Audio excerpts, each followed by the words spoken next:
Welcome to the mid-year report card for horror on Fright Club. How did that happen? Here we are. Actually, we're recording this on the 4th of July. That's right. Celebrating because we need a reason to celebrate. We're going to celebrate horror films. That's right. And a pretty good half year in horror. I think anybody that's been following horror films probably going to know what number one is, but that's okay. We'll have some fun time getting there, counting down 10 to 1. By the way, she is Hope Madden. He's George Wolf. And we're from MaddWolf.com and the Fright Club film series and podcast. And speaking of film series, we had one without you. That's right. Last time. That's right. The first one ever. Was it the first one ever? It was the first one I've skipped ever. out a couple times. But we want to thank Brandon Thomas, who also writes for us at MaddWolf.com, for filling in for me while I was away. And you guys talked about the best families in horror movies, the best most frightful families. That's right. And we had a couple special guests via Zoom. Thank you to John Adams and Toby Poser. That's right. For chiming in, and they did the line "Stay Fright" from my friend. So we thank them for that, and they also did a great intro to the movie, which was Where the Devil Roams. That's right. Was what we showed from them, and a few people in the crowd had seen it, but most hadn't, and everybody loved it. Yeah. It's got such a cool look to it. It really does. You know, it's the a great ending. I love the ending so much. It's one of those where you said you should have seen coming the whole time, but you don't. Really don't. There's no way you're going to. But then you're like, yep, There's some great imagery and shot making. Yes. And everybody was really impressed with the plane. Yeah. But yeah, so thank you to Brandon and thank you to them for chiming in. Always looking forward to what they're doing next. Mm-hmm. And thank them for being a part of Fright Club. So we're going to be back next month. We'll be back. Actually, a week from today. A week from today, That's as we right. record this, we're going to be That's back at Gateway Film Center on Friday, the 11th of July, and we're going to show Lamb. Lamb. What a great movie that is. Just we had to weird search and gorgeous. Our brains. Had we shown it already? I know. But no, we've just talked about it. Yeah, we have talked about it. And we've wanted to show it. And our topic is going to be, that's not your baby. Hey. Which makes, of course, my brain go right to Fred I know Flintstone. it does. Whose baby is that? I know. What's your angle? I'll buy that. Okay, Flintstones fans. Anyway, yeah, that's not your baby. It's a dingo ate your baby. So yeah, I'll stop with the quotes. But we're going to talk about that's an interesting topic. Though. It is. It's a good one for horror. There are actually a lot of options. And it's a good one for Lamb. Yeah, it is a good one for Lamb. I'll be interested to see how many people have seen that. That is going to be, I mean, we've seen it on a big screen. Oh, yeah. You and I have, but that's a big screen movie. That is a gorgeous movie. Yeah. Also, speaking of last time at Fright Club, we got to thank Jeff. Look at this lithograph right there. If you can see it, he brought it as a gift because he got it at the Columbus Arts Festival, which is a great arts festival in town, always in June. I think I was the first weekend in June. And he went, and we weren't able to go this year, but he picked up this awesome lithograph of and it's really cool. It's like hangers, it's like coat hangers, but it's all the different costumes of a whole bunch of different horror movie villains, the Nun and Freddy Krueger. And it's just awesome. So Jeff, as you see, it's taken a place of honor. That's right. On the wall in the Fright Club office. So thank you for that. Hope you can make it if you're in the Columbus, Ohio area on the 11th to join us for Lamb. So that gets us ready for the discussion today. That's right. Yeah, at the midway point, we're in July. So yeah, we're officially into the back half of 2025, which is hard to believe. It is. But we've had a good year in horror. Yeah. Very good year at the top. Very top heavy. But there's some good stuff here, and I think the 10 that we've picked is a sort of a wide range between the blockbuster and the indie smaller films, which we love to champion when we can. So we've got 10 goodies. That's right. Let's start with one of those smaller films. Starting off at number 10, an ominous help note finds its way to a 1980s post office, connecting a dead letter investigator to a kidnapped keyboard technician in Dead Mail. Well, first of all, those terms, dead mail, dead letter office, that seems custom made for a horror film.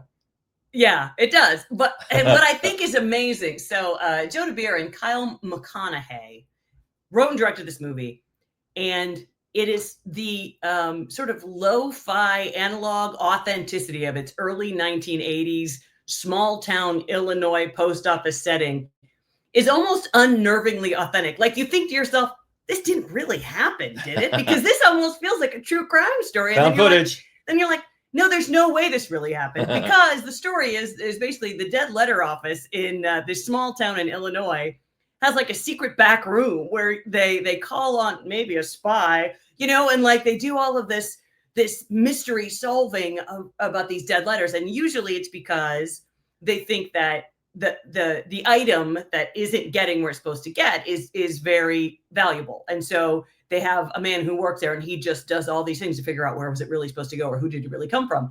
And then in this today's pile is also an envelope with blood on it that claims that somebody has been kidnapped. And eventually, sort of begrudgingly, they decide to sort of investigate that as well. And what it leads to is such a fascinating story, because then you sort of get away from the dead letter, the post office. But I'm telling you, everything that happens in the post office is weirdly believable given how insane it is. But then you meet the two leads, and one is he's trying to create like organ music. And then the other is an organ enthusiast who really wants to partner with him. And the actor's name is John Fleck, who plays the villain. And this winds up being, a captive horror sort of a thing.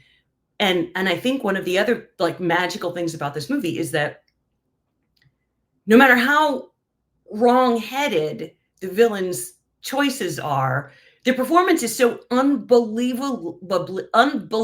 sympathetic that you don't side with them, but you just want to go, come on, don't do that. You know what I mean? Like you're better than that. Exactly. You can't exactly side against him. So anyway, I was so charmed by this movie. I love the look of it. I love the sort of vibe that it has. And I love how almost entirely convinced I was that this Illinois post office had like a mystery solving department. Maybe it should. I think it should. And this one's on Shudder. It is a Shudder. You can catch it on Shudder and also Prime Video. That's right. Right. So this is probably one that has slipped through the cracks, maybe for some horror fans. Yeah. Unless people just like to dive into Shudder, and that's usually a good thing to do. But yeah, Dead Male checks in at number 10 for the year for the Fright Club top 10 of the first half of 2025. Starting off in at number 9, plagued by a recurring violent nightmare, a college student returns home to find the one person who can break the cycle and save her family from the horrific fate that inevitably awaits them. Final Destination, Bloodlines. Well, you get this deep into a franchise, and I think, at least I didn't expect to have it be such a hit, a popular hit, a critical hit. And a hit. Usually by then, what are they into? And how many Final Destinations have there been? Quite a few. I think this is the 10th. Okay. And I agree with you. I was looking forward to it primarily because it is the final on-screen performance of Tony Todd, beloved Tony Todd, the original Candyman. He's been in so many things. He's so wonderful. What a swan song, because we got to learn later, I guess, that the director sort of let him script his what turned out to be basically a goodbye. Yeah. So that's even adds more, bit of a touching sentiment to it. Yeah, yeah, and he's wonderful. He's wonderful, and he's in an awful lot of the series episodes. And one of the other things there are a couple of things I really liked about this movie. And to be completely honest, I mean, obviously we liked it. It's number 9 on the year so far. I thought it was the best Final Destination movie probably since the first one. Now, the first one, like in my head, I think I might like it better than the first one. But the first one you have to give props to, because it's an incredibly clever idea that a person sort of foresees a mass killing, right? Something that's going to kill a whole bunch of people, and then, embarrasses themselves in public, gets everybody out of whatever it is that's going to kill everybody. And then one by one, death comes for them anyway, in these crazy Rube Goldberg sort of contraptions. Right. It's incredibly clever. Yeah. And then it got less clever every single episode, although there are some brilliant kills throughout the series. Mm-hmm. But what I really liked about the final one was that it took it to an interesting direction, and that the kills are still very clever and fun, but that sort of nihilism that you have in most of the episodes where you're just waiting, you can't wait to see how certain characters get offed because you hate them and you've been led through the film to hate them. For me, I think it abandons that, right? I think even the sort of sketchy, wiseacres, you know what I mean, in the movie. Wiseacre. I know. Let's get that word back. Let's use wiseacre. You still like them, you still like them, and you're kind of sad, like that they're gonna die, aren't they? Like, and yes, they are. By the way, they are gonna die. All of that, you know what I mean? Like, it doesn't let you off the hook, but I think the fact that you don't want them to die, for me, makes the movie a lot more interesting. Yeah. You're not rooting for it to happen. You're rooting against it to happen. It's funny. It's sometimes laugh out loud. I shouldn't be laughing at this. Funny. And again, the deaths are very, very cleverly done. So I think everything that the franchise does well, this movie does well. And it also introduces some new ideas that I thought really made it fresher. But again, I mean, it's really hard. Tony Todd is so good in this role, and this role is such a gift to him as an actor and to us as fans that, I almost want to say bring a Kleenex. Like it's moving. Yeah. And really, you have to give it to the whole franchise because it has been able to do what only the best franchises have done. Like all you have to do is put, say, on social media, a picture of the back of a truck full of logs. That's right. You don't have to put any text or anything, and everybody knows. Yep. And that's iconic. That's you have entered the mainstream popular culture, and boom, there it is. Everybody, and when you're driving on the highway, if you're behind a truck, you get out of that lane. Yeah. Nope. I'm not staying here. Now, every time I go to the gym, do I get afraid that a bar? No, that one doesn't work as well. No, but you wouldn't get in a tanning bed. No, for a lot of reasons. But yeah, that's one of them. But they do manage. Yeah, they get some. They get some serious inventive kills. Yeah, they do. And this one for number 10, it's number 9 for us, but number 10 for the franchise. You got to give it to them. I didn't expect this. No. After all this time. So, and Tony Todd. So yeah. R.I.P. So that is number 9, Final Destination Bloodlines. At number 8, a woman earns a living by smuggling exotic animals and illegal goods, developing a mobile app that links users with mystical marabout healers. But one of the users' consultations takes a tragic turn, facing a violent backlash in Hoodwitch. Yeah, this is a cool set of elements to the premise, exotic animals. Yes. That's okay. That's interesting. This stars Golshifteh Farahani and her glorious hair. She has the most amazing hair, but that's beside the point. But it is stunning. Anyway. Can it stand up to the 2 dudes in RRR? Can we have a hair off? Can we have a hair off? Yeah, I think it can. Anyway, the point is, and she's wonderful, and she is at the center of this movie that is really about sort of witchcraft, of course. And I think one of the things that make it so fascinating is that usually when you have a movie about witchcraft, either what happens is, and it's almost always about misogyny, honestly. And so either it is that the woman is not really a witch and she's being railroaded by religious zealots at the time, or, she is really a witch and she's the evil one. And is one of the two. One of the things that I think complicates that story here in a way that was just breathtaking is that she is doing something she shouldn't be doing and she knows it. But really, the movie is at odds with capitalism. And it is comparing what is acceptable witchcraft, which is to say, sort of using the supernatural in a way that isn't normal to save people, which is what religion is doing. Like, it very much parallels what this woman is doing outside of religion and the exact same things that are happening inside religion, neither of which actually amounts to anything. It doesn't cure or help anything, but it's okay for one group to do it and not okay for the other group to do it. And then in the middle is capitalism, which is what both groups are getting out of it. And so I think that it complicates it in a very smart, modern way that needed to happen. Keep social commentary out of horror, why don't you? It's never been about social commentary. What are you doing? Shut up and sing. Sorry. It's okay. We're riled up this 4th of July. But I think it's also very moving, and there are certain scenes that are really, really tense. And I think one of the things I like about it, it harnesses female rage, but at the same time, it complicates the lead character because she understands that she's really doing what everybody else is doing, which is taking advantage of people's gullibility so that she can make some money. Mm-hmm. And the movie recognizes that that is exactly what the religious people who are doing the same thing are also doing.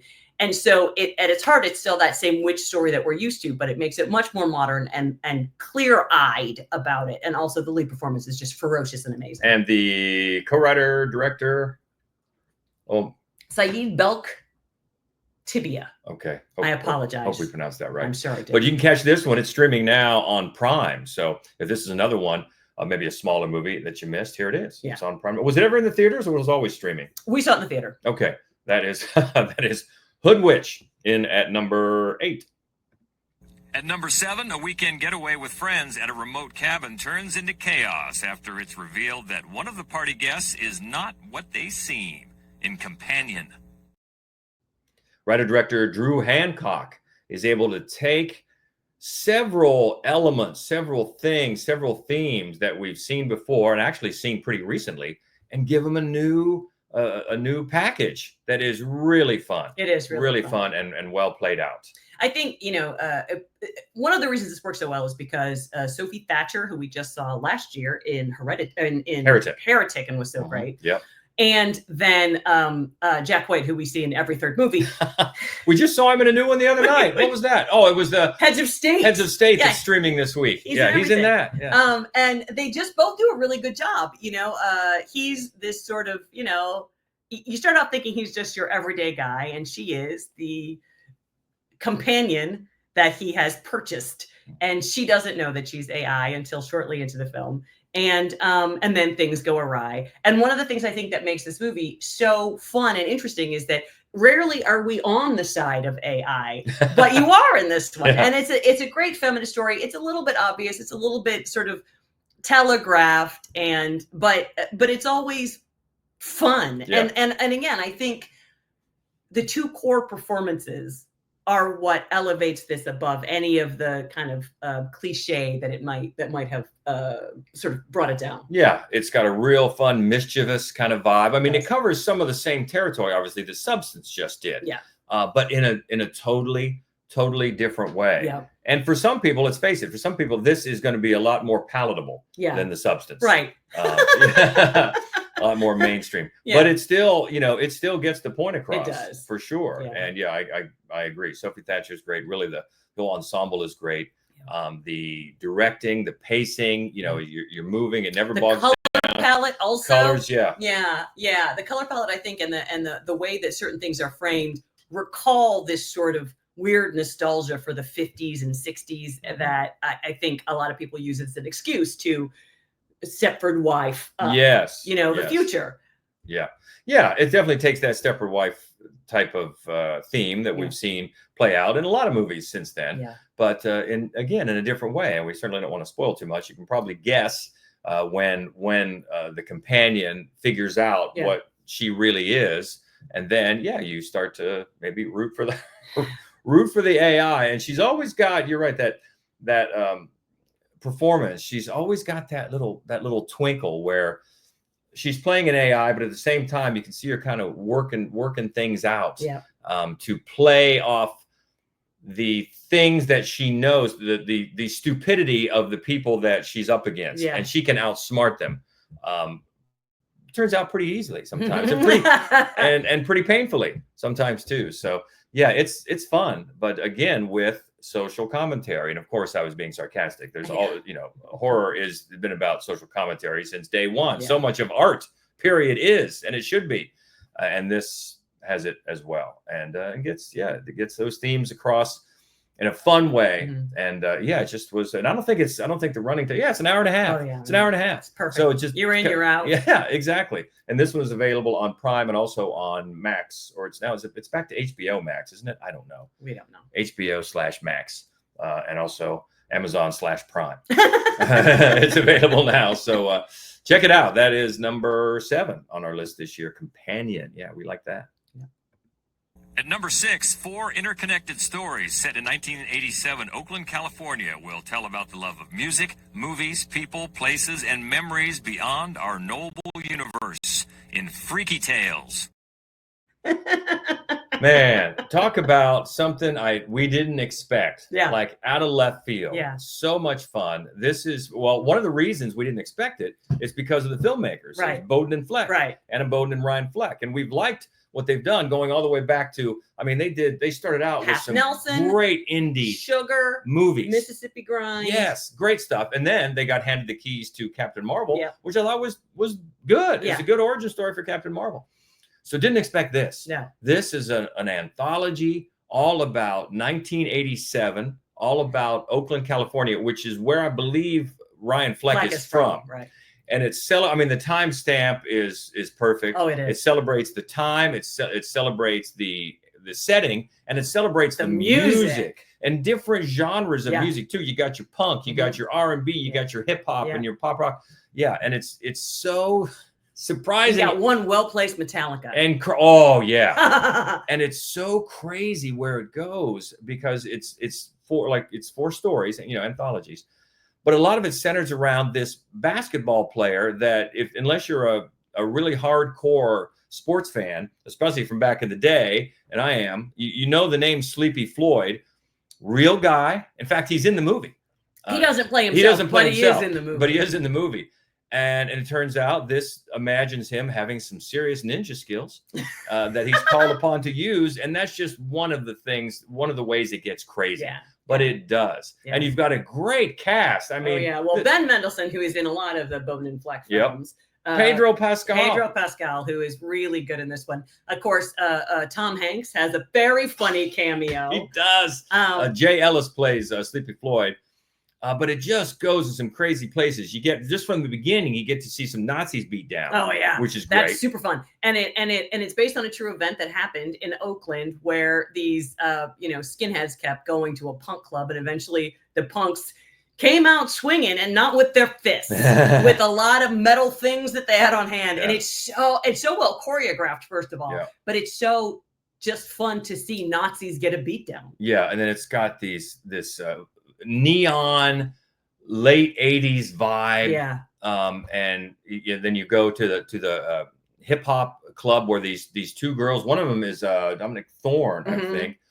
And they want to be a rap group, and they get a chance to get up on stage in like a rap battle, and that's fun. Yeah, it is fun. It's fun at every turn as it goes through four these segments that of course are connected in the end. They bring it back, and it's just, if you know Bowden and Fleck and are interested as we are in everything that they do, this is not what we thought was going to come next, which I love. I love it. Exactly. I love it. Exactly. I love it. The fact that you do that, man. They're following their heart. I mean, they've gone, look at their body of work. They've gone in all these different places. You know, Sugar is sort of a sports movie, but not as many sports movies are. Half Nelson is just a great indie drama, so magnificent. Yeah. Mississippi Grind, I mean, they're great. They're just great. Yeah. But we didn't see wacky horror comedy anthology. Yeah.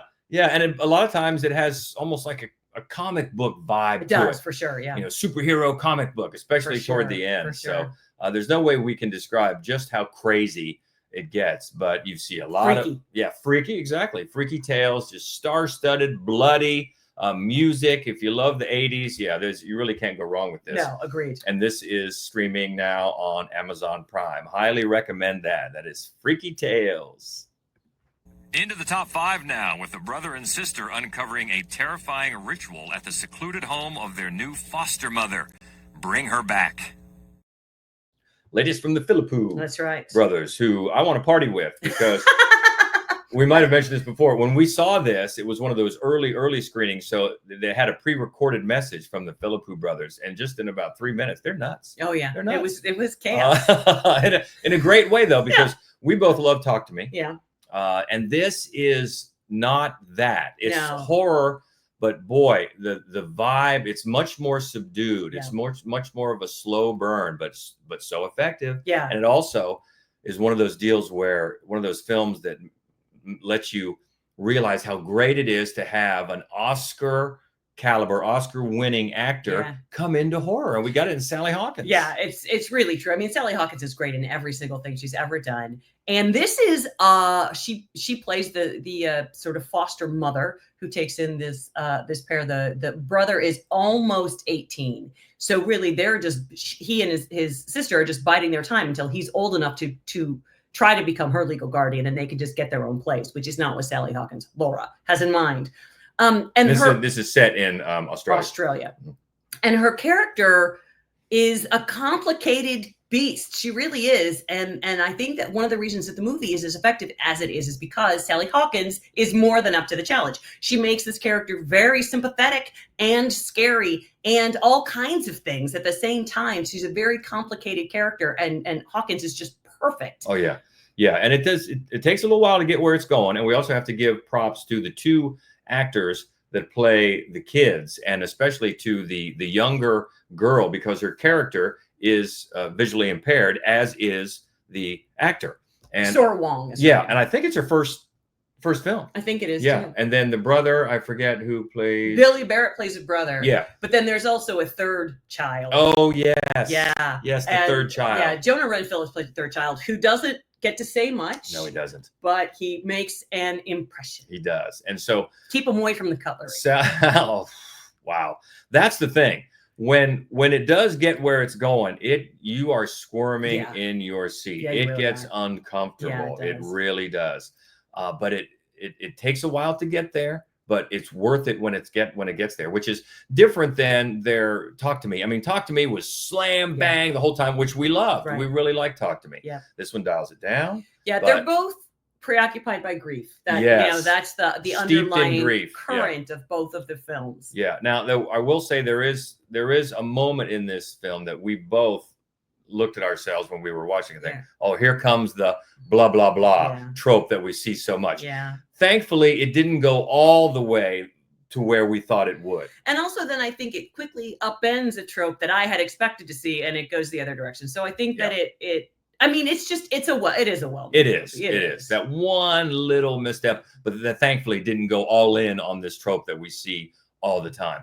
But yeah, it's creepy and it's really uncomfortable to watch, and gets a little bloody, but also, steeped in grief. It's very sad. And actors this good make you feel it. Make you feel it. And so really well done. Another winner from the Philippou brothers. That's right. That's starting off the number 5. Yeah, bring her back for half year in horror. Now things get fun. Ooh. At number 4 for the year, when twin brothers Bill and Hal find their father's old monkey toy in the attic, a series of gruesome deaths start. The siblings decide to throw the toy away and move on with their lives, growing apart over the years. The monkey. They thought they got rid of the toy. That's right. This is a new one from Osgood Perkins, and we'll watch anything he does. Yeah. Like everything he does, I love. Yeah. And this is such a departure from everything he's done before. It's very vibrant. It's very frenetic. It's brightly colored. Nutty. It's nutty. It's so fun. It's so bloody. It's so bloody. Yeah. But at the same time, weirdly delightful. It is, because I saw some interviews with him after the fact, and he said, and you can really tell, he made it a point to make all these crazy kills that couldn't happen. They couldn't happen. No. So it just gives it that just almost a bloody whimsical type of feel. But but it's fun. Now, I haven't read the short story. No. Is it from a short story, right? Yeah, from Stephen King's. I haven't read the short story, so I don't know how much. Obviously, it has to expand on it to make an hour-and-a-half film. But for the reaction I caught from a lot of Stephen King fans is that they thought that he did a great job expanding it. One of the things I think makes it work is that the lead, right, who plays both brothers, is the actor Theo James. Mm-hmm. And it's a very deadpan, like low energy performance, probably PTSD, no doubt. But I mean, it's just very, very flat affect performance, which makes it, I think, the counterbalance of just the insanity, not just of the kills, but also of the other characters. Yes. The side characters are all like, what the hell is up with that outfit? Yeah. And they don't explain any of it, why anybody behaves this way or dresses this way or does this for a living or whatever it is. But it works out really well with, I mean, the balance is just there. It's nuts. This movie is nuts and it's so much fun. Yeah. And it's one of those deals where at times in the movie, because of what the monkey does, because of what the toy does. Don't call it a toy. Don't the monkey. You're right. Don't call it a toy. No. Should have learned that lesson. But because of what it does to signal the violence, then we know as an audience, oh, here it comes, which they don't yet. No. And you're waiting to see almost the final destination type of things succession of events that have to happen for it to finally trigger the sword or the axe or whatever it might be. That it's just, it's a hoot. It is. It is a bloody hoot. It is. And Osgood Perkins, he's got a good track record with us. He does. In all different sort of ways, because if you've seen Long Legs or Gretel and Hansel, right? The vibe is Blackcoat's totally daughter. different. Blackcoat's Daughter, one of the best. Vibe is totally different. Yeah. This one was just off the rails. Yeah. And I just bet he had a blast making it. Yeah. I bet he did. We had a blast watching it. We did. Yeah. And this is on Prime. There's Yep. another one you can catch now on Prime. The Monkey, and at number 4. At number 3, a young woman arrives in the Chicago suburbs and begins to suspect that something terrible has happened to her missing cousin, but soon realizes that her greatest fears don't even begin to scratch the surface in Invader.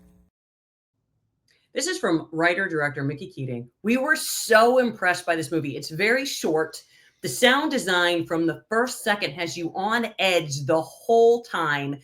It's chaos, but at the same time, there's something incredibly, I think, relatable about the story itself, because a woman, because of the delays, she shows up at her destination. She's going to, I think, Chicago to stay with her cousins, but she gets there so late and nobody's there, and she can't get them on the phone. And then she just sits there for the longest time. She calls an Uber. The Uber shows up. He's got this death metal blaring. She decides, no, it's like the 4 a.m. Uber. She's like, no, she hides. And then she thought, well, now what am I going to do? I'm going to walk. So it doesn't feel contrived. It feels like, no, I'm afraid that could happen to me. Yeah. And then that's, I think, what sets you up for how horrifying the rest of the movie is. Yeah. And it's a pretty simple premise, really. Mm-hmm. You can guess from the title, it's a home invasion. Yeah. And this is one that by the time it's done is going to make you, my door's locked? Yeah. Did I lock my door? It's scary. Yeah. It is scary. Yeah. And it's just relenting. It's like, it's not very long, but it's mean. And it's just one of those that just keeps coming, like the invader, like the home invader. And it's really creepy and well done. We actually got to show this at Nightmares Film Festival. Yes. And Joe Swanberg, who is in the movie. And a producer. Got to come, and we were privileged to have him talk about it. And I think it was everybody was impressed with this. And it's one of those that maybe you haven't heard of, you haven't seen, but it's streaming on Prime. Now. Find it, watch it right away. Swanberg is one of the things I loved about the way the film was shot is that, he's a big person, he's a tall man, but this movie makes the most of that. Yeah. He seems so, and the sound design, he just seems like every step he takes like echoes through the house. He is such an agent of chaos and terror. It's so impressive. He's so, especially because unhinged. He's such a nice guy. He is a very nice person. We've got to hang out with him a little bit. He's such a nice person. But he often plays dicks in movies. He does. Let's be honest. Yeah, no, Joe's great. But in this, he is scary. And I don't know if he has one line of dialogue, to be honest. But he's really... Oh, he does. Oh, yeah. He says, yeah. Okay, I'm sorry. But not much. No. But he's relenting, just relenting, this guy. It gives you Funny Games vibes. It does. If you've seen Funny Games, you kind of know where I'm going for there. But yeah, there's some violence in store if he gets in the house. And you don't even need to have a backstory. It's like, we don't need to hear. I think I like it better. I mean, I'm like that with your villain. I like that with a villain. We don't need to know. We know that childhood. he's coming. We know that he's evil and he's invading the house. Yeah. And there's some great shots where he's coming up to the house and, and the porch light is on and the shadow. Yeah. It's really well done for just a lean and mean home invasion movie. Yeah, it is. So yeah, check it out, and it's on Prime Video. Invader from Mickey Keating and Joe Swanberg. That's right. Number 4. Number 4. Number 3. Number 3. We're up in our top 2. Up in our top 2. I lost count. Rarefied air here. The number 2 horror film at the halfway point of the year follows Elvira as she battles against her gorgeous stepsister in a realm where beauty reigns supreme. She resorts to extreme measures to captivate the prince amidst a ruthless competition for physical perfection in The Ugly Stepsister. How do you feel about body horror? We talked about squirming in your seat a little bit with Bring Her Back. This'll do it. Woo. Yeah. Yeah, this is, I think, the debut. Is this the debut film? Writer-director Emily Blickfeld. Oh, she's right on the radar, right on the horror radar, like that. Yeah. Very impressive. And it also is one of those movies that reminds you, points out, which I think people maybe don't always realize, that the ridiculous beauty standard has always been with us. Just this insane notion that women have to, and the thing about this was it makes more sense. You have to be the one that the man with money chooses to marry, or you'll just die. It's not like they had safety nets. And so, that's a lot of the point of this. And it's so fascinating. So Elvira is played by Leah Myrid. Oh, and the transformation is insanely good. Her performance is so spot on. When we first meet her, she's just this gawky braces. She looks like she's 14 or something, or even that. Yeah. And she just looks up to her new stepsister, Agnes, that slut.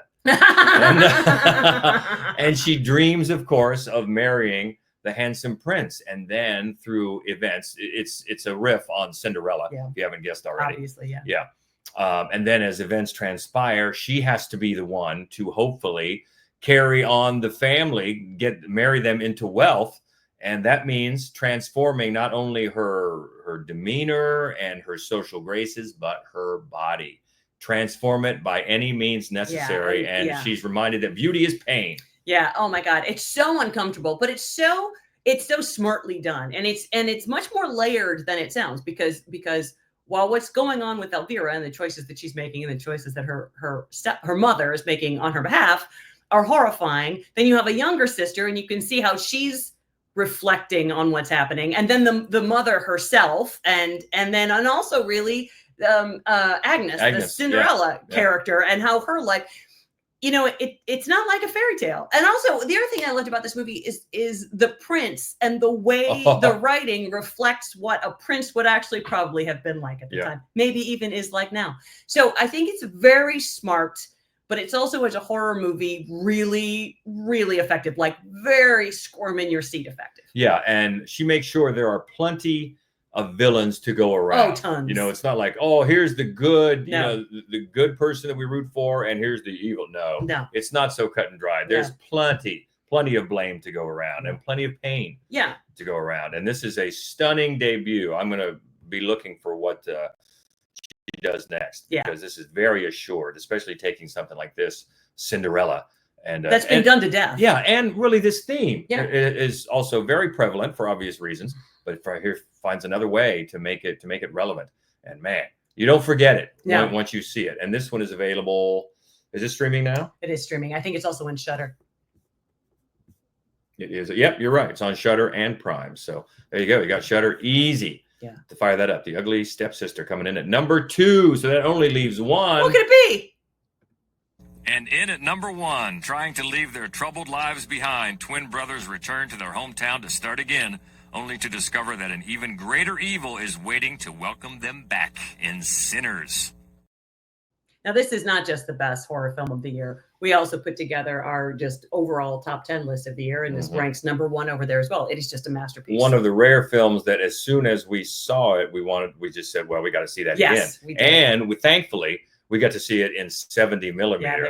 If you are lucky enough to have a theater in your area, like we do in Gateway, that has it in 70 millimeter, do not miss it. Because everything about the movie is so great, meticulously put together. I mean, the set design, what's on the shelves in Annie's shop. I mean, everything about this movie. is so perfectly put together. Yeah, and Ryan Coogler, it's one of those movies that reminds you that everything, especially with a director this good, everything means something. Everything means something. And in this movie, man, it does. In fact, sometimes it means more than one thing. Oh, it does. It's so great. It works on so many different levels as a vampire story, as a cultural story. It weaves in the different cultures, the different music. It's all, the music is used to such great effect in this film.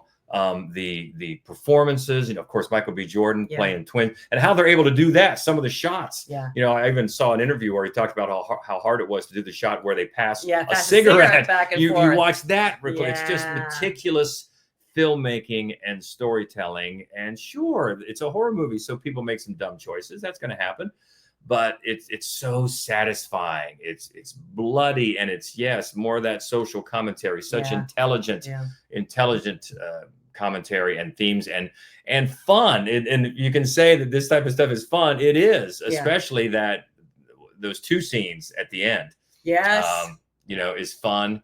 Buddy Guy, so great to see Buddy Guy, and all these. And a shout out to Miles Caton, who plays the young Buddy Guy. Yeah. Not actually Buddy Guy, but the character. The character. And it is, his, singing and playing is great. Yeah, is perfection. Of course, Delroy Lindo. Oh my God. Delroy Lindo. And then Umi Masako.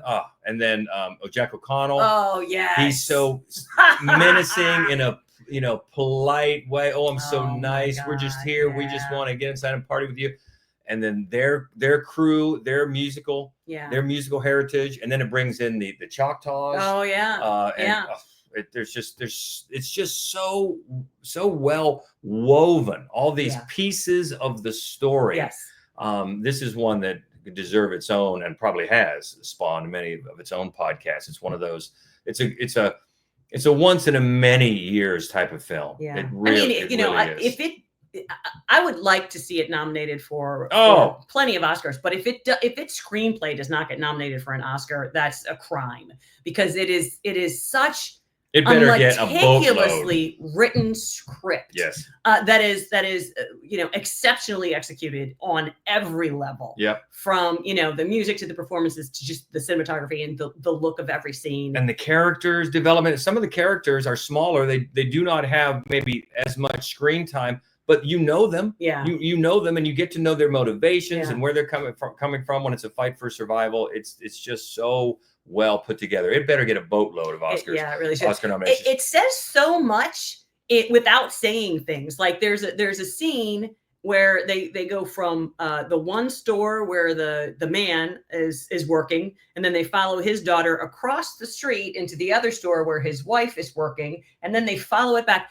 And it's a great scene that just introduces some of the characters that are going to be major characters, but everything about the way it's shot and what all of that means is so just astonishing. The way that he uses like cinematic language to tell you so much more than you even realize you're getting out of a film is just masterful. Yep, and has fun with some very well-known tropes, vampire tropes. They have to be invited in. That's great. That is great. But so it plays on things that especially if you're a horror fan, but also things that you may not realize he's talking about until later, when you stop and think and talk with other movie fans about this, and other people from other cultures that have seen it and see different things in it than you have seen, because of your experience is not the same as theirs.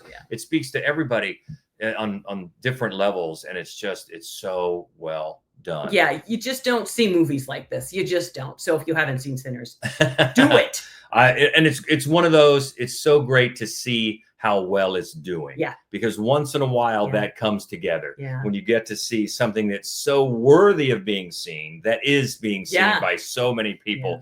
Yeah. It's great. It doesn't happen that often. No. And hopefully the critical praise and the awards praise will come. I'll be shocked if it doesn't. Yeah. Because man, you're right. It's number one here on our horror list. On our other list, it's number one for the year so far. And it's going to be hard to knock it off. Second half of 2025, you got a lot. You got a high bar. It's going to be hard to knock it off. But so that's our top 10. Yeah. What do you think? What did we miss anything? You're going to argue with some placement or whatever? Maybe there's some that we totally missed because we were talking about maybe some honorable mentions. We couldn't really think of any. So Maybe Not a lot. maybe there's some that we missed, but Yeah. let us know. We always love to keep the conversation going anytime. You can find us easily, MaddWolf Columbus, on all the socials. The main website is maddwolf.com, and also Fright Club has its own socials. Yes. And its own Fright Club podcast group on Facebook. We'd love Mhm. to have you in there too. We're on Blue Sky as well. Yeah, so try to cover all the We bases do. if we can. Do But what we can. all in all, it's been a good, solid year. Yeah. Really, with sinners at the top, you could just fill in the rest. Right. And you could say it's been a good half year. But there's the other ones we've talked about, really good too. So And a lot I think that people maybe missed. Invader, I think maybe a Yep. lot of people missed. Or Dead ought Male, to go something see. like that, Dead yeah. Male, charming as Yep. it can be. for sure. Yeah. Yeah, so check Or some- Ugly Stepsister. If you Yeah. missed that one. Yeah, definitely some good ones. So let us know. Keep in touch. Again, they're going to have another Fright Club Live event a week from, as we tape this, a week from tonight. Yeah. It'll be July 11th back at Gateway Film Center. We're going to show Lamb. We're going to talk about That's Not Your Baby. That's Not Your or where Baby. did that baby come from? Or whose baby is that? That'll be the podcast topic. And then we hope to see you then. So until then, have a great summer. Be well. She is Hope Madden. He's George Wolf. And this is the Fright Club Podcast. Stay frightful, my friends.